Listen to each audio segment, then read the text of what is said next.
우리 빛이 미래에서도 빛날 수 있도록. 안녕하십니까, 한국전력 가게사 이상일입니다. 최근 우리의 역사와 전통에 대한 관심과 사랑이 증가하고 있습니다. 예를 들어 지금 국립중앙박물관에는 수많은 사람들이 찾아가고 있으며 그 중에 많은 수가 외국 관광객일 정도로 한국의 전통문화는 이제 국제성을 띠고 있습니다. 그렇다면 삶에서 빼놓을 수 없는 부분, 어둠을 밝혀 인류의 시간을 밤까지 연장한 전통 조명 문화도 함께 관심을 받고 있을까요? 그에 대한 답은 절반의 성과라고 말할 수 있을 것이며 아직 조선시대를 중심으로 한 조명 문화만이 알려지고 있습니다. 이것은 현재 전기와 빛이 너무나 일상적이어서 그럴 것입니다. 지금과 같이 과거에도 빛을 밝히는 것이 어쩌면 당연하고 쉬웠을 것으로 생각할 수 있기에 그 관심 또한 적을 수 있습니다. 그러나 지금 현대에도 우리가 보지 못하는 곳에서 에너지를 생산하고充전하여 우리 집까지 오는 과정에는 정말 많은 시간과 노력의 결과입니다. 빛의 역사 또한 이와 비슷합니다.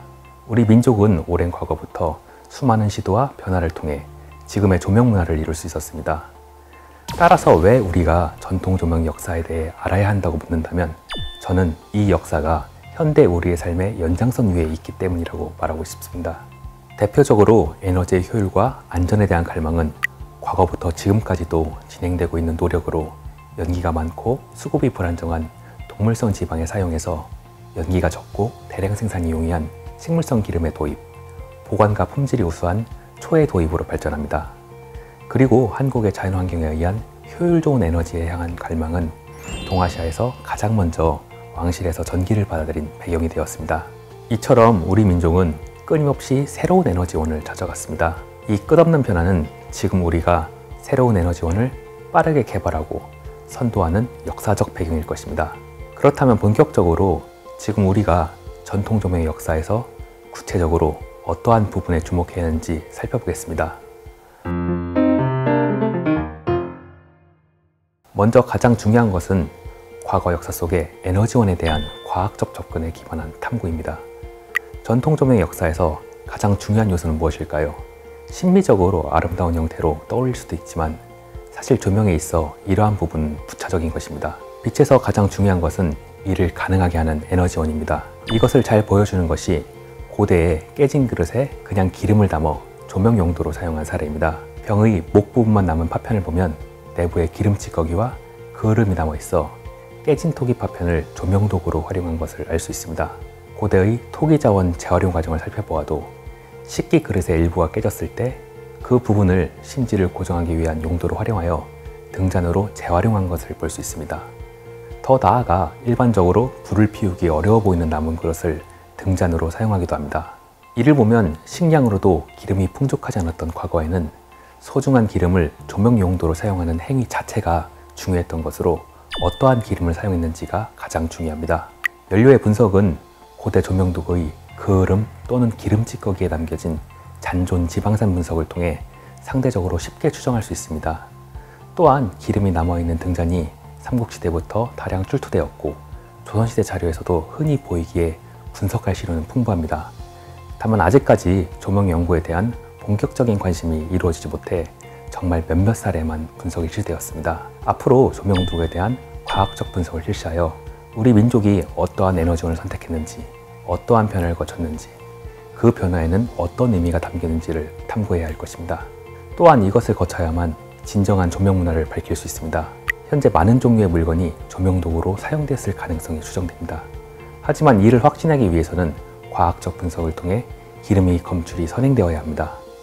앞으로 진정한 우리 역사의 조명도구를 확인하고 밝힐 수 있길 기대합니다.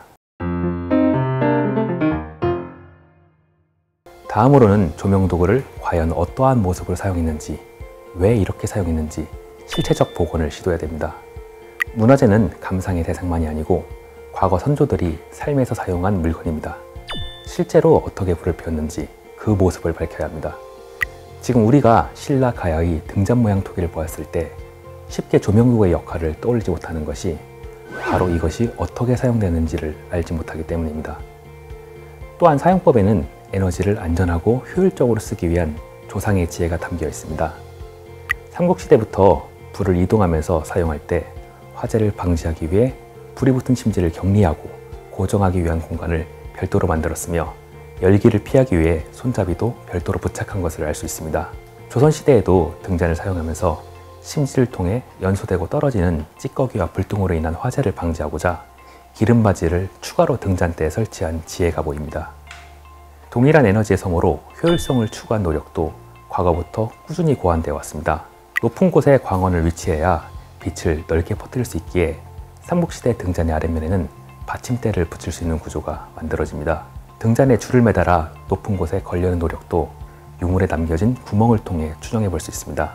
이러한 끊임없는 노력의 결과가 조선시대부터 현대의 손전등과 같은 형태가 발명되어 광원을 한 곳으로 집중하는 조족등이라는 조명도구가 남겨져 있습니다. 이러한 사용 모습을 복원하는 방법은 고대 조명도구에 남겨진 그을음 패턴의 분석에 있습니다. 어디에 심지가 위치하여 불을 피웠는지, 기름이 어떻게 담겼는지를 잘 살펴본다면 그 사용법 또한 추정할 수가 있습니다. 대표적 사례로 삼국시대 백제 등잔에 남겨진 잔존 흔적 분석이 있습니다. 이를 통해서 동시기에도 정말 다양한 사용법이 존재했음을 직접적으로 복원할 수 있었습니다. 과학적 방법도 가능할 것으로 적외선 촬영을 통한다면 눈에 보이지 않는 사용원을 찾아낼 수 있고, 과학적 분석을 통해 알아낸 과거 기름의 종류를 유물의 복제품에 직접 넣어서 불을 피워놓는 실험 방법도 있습니다. 추가적인 효과로 사용법 복원을 통해 우리의 문화 콘텐츠에 새로운 소스를 제공할 수 있습니다. 이미 일본과 중국에서는 고대 조명의 사용법을 복원하여 이를 영화 또는 드라마를 통해 적극적으로 보여주고 있습니다.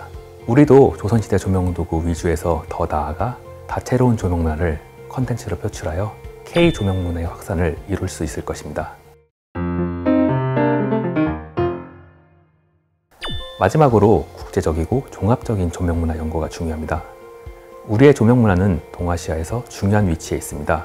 한국은 고대부터 동아시아 전반에서 유행하는 조명문화를 빠르게 받아들여 자체적인 고안과 발전을 실시합니다.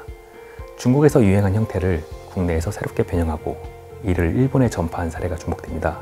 5세기에서 6세기경 동아시아에는 그릇 형태의 조명도구가 유행합니다. 공주 무령왕릉 등잔을 통해 백제가 이를 빠르게 받아들인 것을 알 수 있으며, 동물성 기름을 포함한 여러 연료의 사용에 적합하게 등잔 내부의 구조물을 새롭게 만든 형태로 발전합니다. 이 형태는 백제 유민들을 통해 일본에 전파되었고 일본 조명도구의 시작이 되었다고 연구되고 있습니다.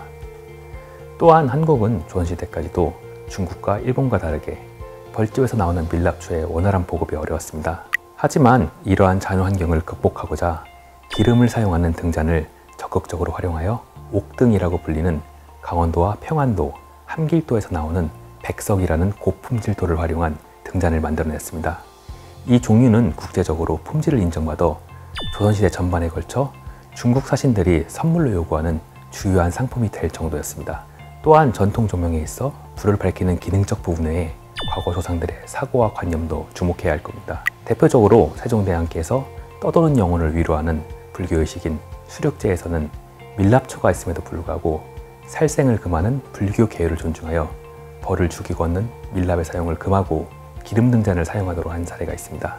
이처럼 조명문화의 연구에서 도구의 사용 그 자체뿐 아니라 그 속에 담겨진 조상들의 관념과 지혜를 종합적으로 바라봐야 할 것입니다.